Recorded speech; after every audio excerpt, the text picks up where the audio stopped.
Hey guys, I'm Elliott. This is Everything Elliott, and this is a new to me welding table. Yeah, not new, but new to me. And as you can see, it has been well loved. It's got some fixture holes in it. It's got a lot of beat marks on it, and it's got some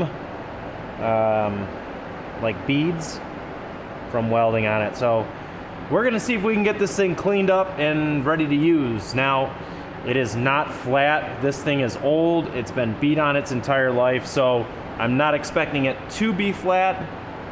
I don't know, maybe one day we'll make a new frame underneath and try to flatten it out. But until then, we're just gonna clean this thing up and see if we can't get it in place. So you can see it's got a bunch of fixture holes on it, and I don't know, that appears to be a maybe 3" by 3" or maybe 4". Let's find out. Yeah, so 4" on center, 4x4 squares. That'll be good. And the guy I got this from, I'm sure I could just steal his mag drill and finish the rest of the fixture holes. But this table was pretty cheap. It cost me a 30-pack of Bush and a pack of Marb Lights. So approximately 30 bucks. Not a bad deal. So you can see I've started to clean it right here because I wanted to see if it would actually work. And this is I'm just using a soft pad on the Milwaukee grinder. So we're gonna see if we can't grind all this off. And every spot that there's like a bead like that, I'm gonna mark it, and we'll come back with a flat disc and flatten it out.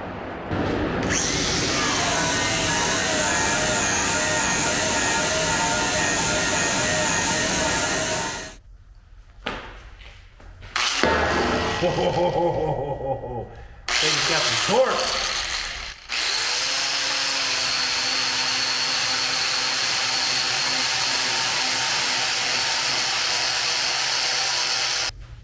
I think what's happening is like, this is melting because it's leaving like over here it feels good, and then over here it's not. I wonder if this is spinning too fast for this thing. Weird. Guess we'll go back to the Milwaukee and see what happens.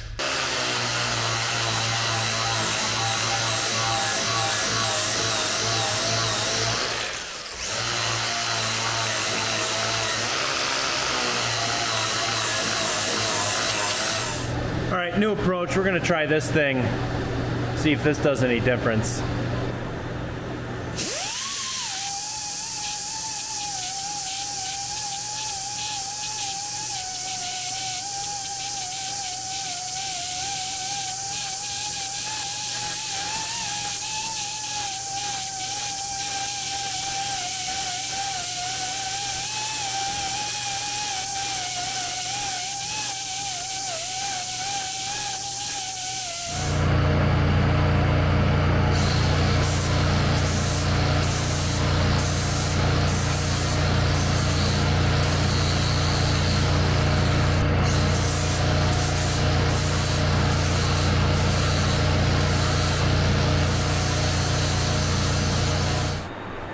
All right, so now that we have this thing mostly cleaned off, I mean, it's still filthy though. I think I'm gonna get some acetone and we'll just wipe this thing down.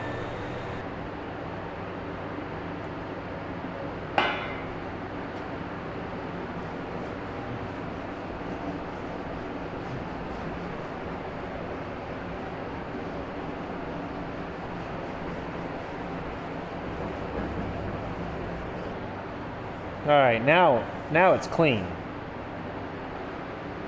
All right, so like I was just saying, now that it's nice and clean, I don't know if this is wobbly because of my concrete, because it's sitting on two different pads, or what, but I guess we can shim it when we get it to where it needs to be. But before we do that,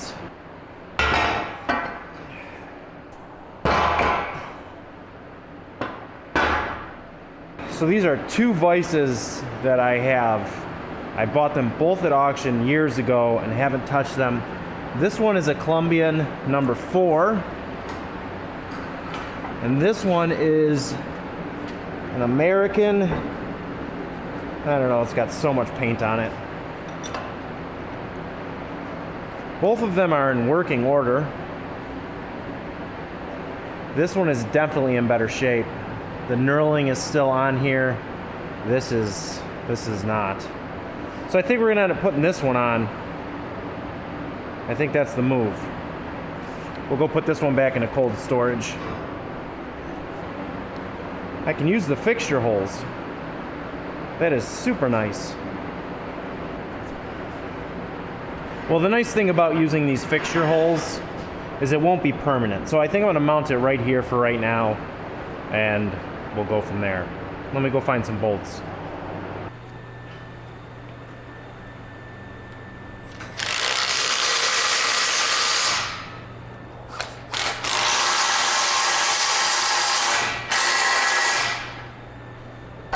That ain't going nowhere.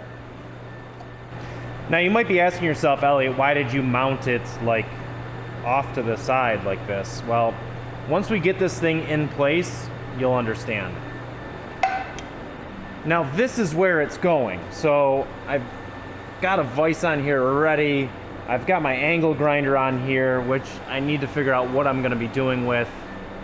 That is to be determined, but for right now, I think just for ease of project, I'm just going to take this table and just pull it out of the way.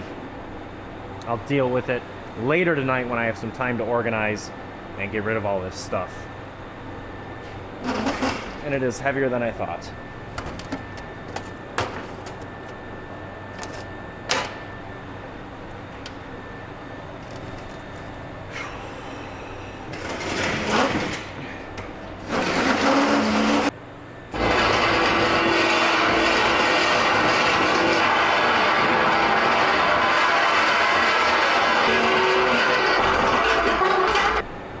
Oh, good.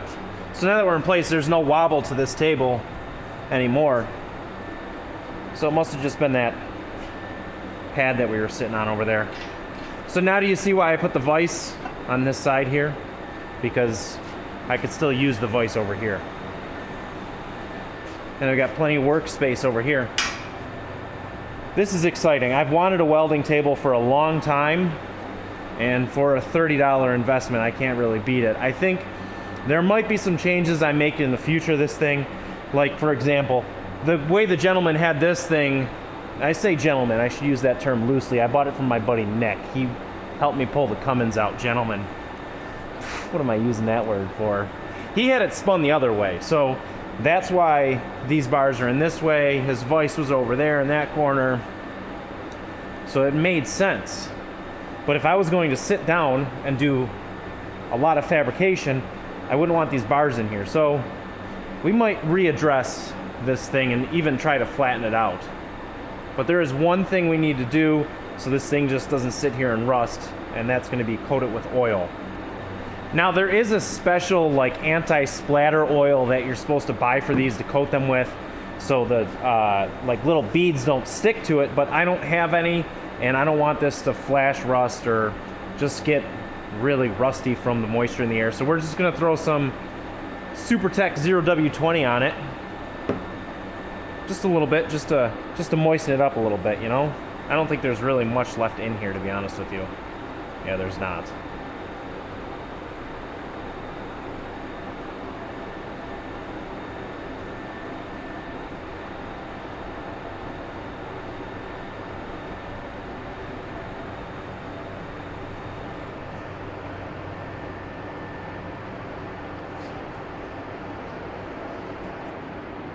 Now this is my first welding table, so if I just ruined it by putting motor oil on here, leave me a comment.